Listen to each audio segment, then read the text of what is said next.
स्वागत करुँच मो चैनल लिसु वर्ल्ड को। मुझे गुरुवार 5 पाली साई बाबा व्रत करी। यहाँ मो प्रथम पाली मुझे वीडियो आपण संगे मो चैनल शेयर करी।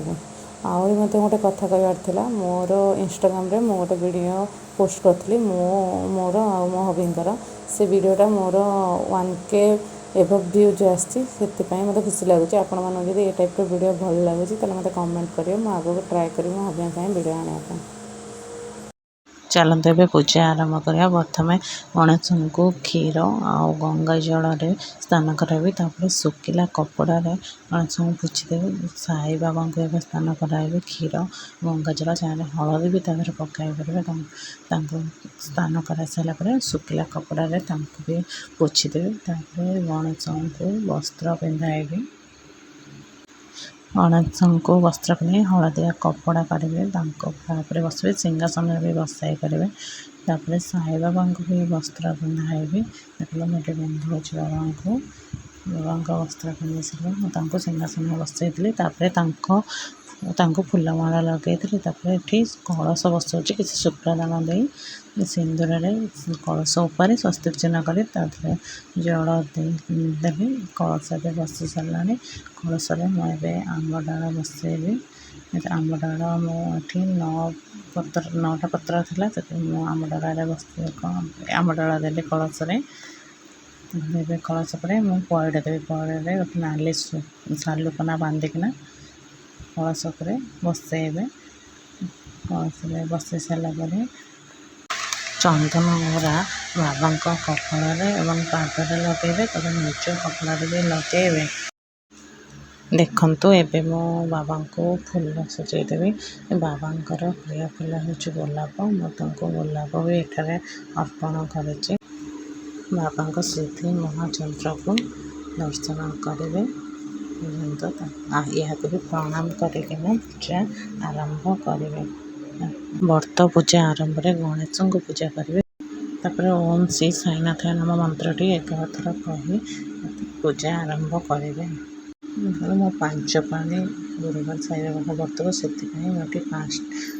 5टा पान 5टा गुआ 5 गड़ी में बसबी। से पान गुआ कदली बेलपत्र तुलसी पत्र दे बसैली। आपड़ जिते पाणी करुवे 9 पाणी कर 9टी गुरु सब गुरुवार एमती ही आप कि मनस्कामना रखी गोटे नड़िया ने सालुकना गुड़ाई से नड़िया को निजर माथा छुई बाबा पात निकट रखी प्रसाद थाली बाबा सम्मुखें रखिए।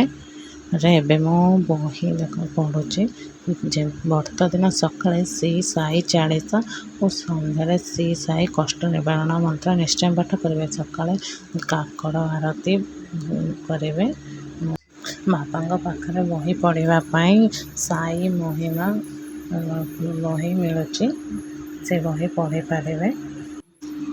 बाबा को एवं धूप दीप देवी। तापर नैवेद्य तापर आरती नैवेद्य मैंने प्रसाद बाबा को प्रसाद चढ़ाइबी। प्रसाद देवे मो सकाल टाइम प्रसाद देवे फल दाना घी लड़ू बाबा खिसमिस पर पेड़ा। आपन भी चाहिए आ कि भी नहीं पारे। बाबा प्रिय फल पिजुड़ी सबकि ही बाबा भोग लगे पारे।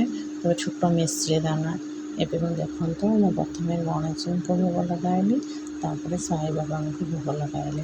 गिलास भी मो छोट गिलास तुलसी पत्र पकड़ बाबा पूजा आरंभ पानी रखी मझे देखो एवं प्रसाद बाबा यापर मु आरती करी। आरती कर सारापर मोर सकाल पूजा ए समाप्त हम। देखु ए प्रसाद लगे सारापर मुझे आरती करुँची। आरती सर पूजा समाप्त है मुझे मंदिर को जीवी। मंदिर को दर्शन करने पड़ो साई बाबा को। मंदिर ये पाखे अच्छे आम ए मंदिर को बाहर आरती सरला। देखो आम मंदिर को जाऊँ मु मो ननंद मो हबी मो पुआ आम समस्ते मंदिर को चलू। मंदिर घर टू अल्प दूर ही मंदिर। देखु बहुत खरा हो मंदिर में पहुँची गलु। बाहर देखते मंदिर केते सुंदर लगुच। मंदिर भी बहुत फांका थिला। ଏବେ ମନ୍ଦିରରେ ପହଞ୍ଚି ସାରିଲା ପରେ ଯାଉଛୁ। ଦିଶି ବି ବହୁତ ଖୁସି ଥିଲା। ଦେଖନ୍ତୁ ବହୁତ ପ୍ରାଣ ଖରା ହେଉଛି, ସେଥିପାଇଁ ପାହାଚ ଗୁଡ଼ାକ ବହୁତ ଜୋରେ ତାତିଛି ଖରାରେ। ଆମେ ଭୋଗ ଦୀପ ସବୁ କିଣାକିଣି କରି ଏବେ ମନ୍ଦିର ଭିତରକୁ ଆସିଲୁ। ଏଇ ମନ୍ଦିରରେ ପ୍ରଥମେ ଫଟୋ ପୂଜା ହେଉଥିଲା। ଦେଖନ୍ତୁ ସାଇବାବା ମହିମା ଯୋଗୁଁ ଏଠି ବହୁତ ବଡ଼ ମନ୍ଦିର ବି ହେଇଯାଇଛି। ଏବେ ବାବାଙ୍କୁ ଦେଖନ୍ତୁ, ଆମେ ଏଠି ବାବାଙ୍କ ପାଖରେ ଦୀପ ଜାଳିଲୁ। ଆପଣମାନଙ୍କୁ ବାବାଙ୍କୁ ଭଲ ଭାବରେ ଜୁମ୍ କରି ଦେଖନ୍ତୁ ବାବାଙ୍କୁ। ବାବା ଆଜି ହଳଦିଆ କଲର ବସ୍ତ୍ର ପରିଧାନ କରିଥିଲେ। ଦେଖନ୍ତୁ ବିଶୁ ବି ବହୁତ ଖୁସି ସାଇବାବାଙ୍କ ମନ୍ଦିରକୁ ଆସି। ଏଠି ସାଇବାବା ମନ୍ଦିର ସେ ବି ବାବାଙ୍କୁ ପ୍ରଣାମ କରୁଛି। ମନ୍ଦିରରୁ ଆସିଲା ପରେ ବହୁତ ଲେଟ୍ ହେଇଯାଇଥିଲା। ବାବାଙ୍କୁ ପ୍ରସାଦ ଚଢ଼ାଇଲା ଟାଇମ୍ରେ ମଧ୍ୟାହ୍ନ ଟାଇମ୍ରେ ମୁଁ କିଛି ବି ସୁଟ୍ କରିପାରିନଥିଲି, ଲେଟ୍ ହେଲା ବୋଲି। ଏଇ ବ୍ରତ କଲେ କୁକୁର ଗାଈ ମଧ୍ୟାହ୍ନ ଟାଇମ୍ରେ ପୂଜା କରିସାରିଲା ପରେ ସମସ୍ତଙ୍କୁ ବଣ୍ଟା ଯାଇଥାଏ। ମୁଁ ବି ନେଇକି ଦେଇଥିଲି। ତାପରେ ମୁଁ ଏଇଟା ସନ୍ଧ୍ୟା ଟାଇମ୍ରେ ସୁଟ୍ କଲି।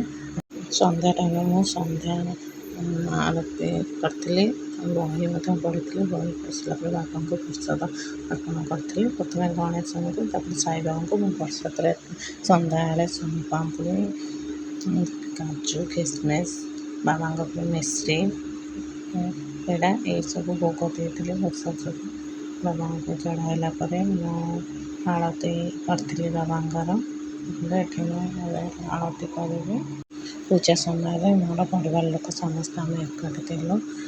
ଦେଖନ୍ତୁ ଏସବୁ ମୋ ପାଖରେ ଅଛି। ଦେଖନ୍ତୁ ଏବେ ପ୍ରସାଦ ଚଢ଼ାଇଲା ପରେ ଆଳତି କରୁଛି। ଆଳତି କରିସାରି ସନ୍ଧ୍ୟା ଆଳତି ଏବେ ଶେଷ ହେଇଯାଇଛି। ଏଟା ମୁଁ ରାତ୍ରିର ସଜ୍ଜା ଆଳତି କରିବି। ମୁଁ ତ ଏବେ ପ୍ରସାଦ ବି ସମ୍ମୁଖରେ ଅଛି, ପ୍ରସାଦ ଚଢ଼ାଇବି, ସନ୍ଧ୍ୟା ଆଳତି କରିବି, ବହି ବି ପଢ଼ିବି। ଆଜିର ପୂଜା ମୋର ଶେଷ ହୋଇଯାଇଛି। ଆପଣମାନେ ତ ଭିଡ଼ିଓ ପୁରା ଦେଖି ସାରିଥିବେ।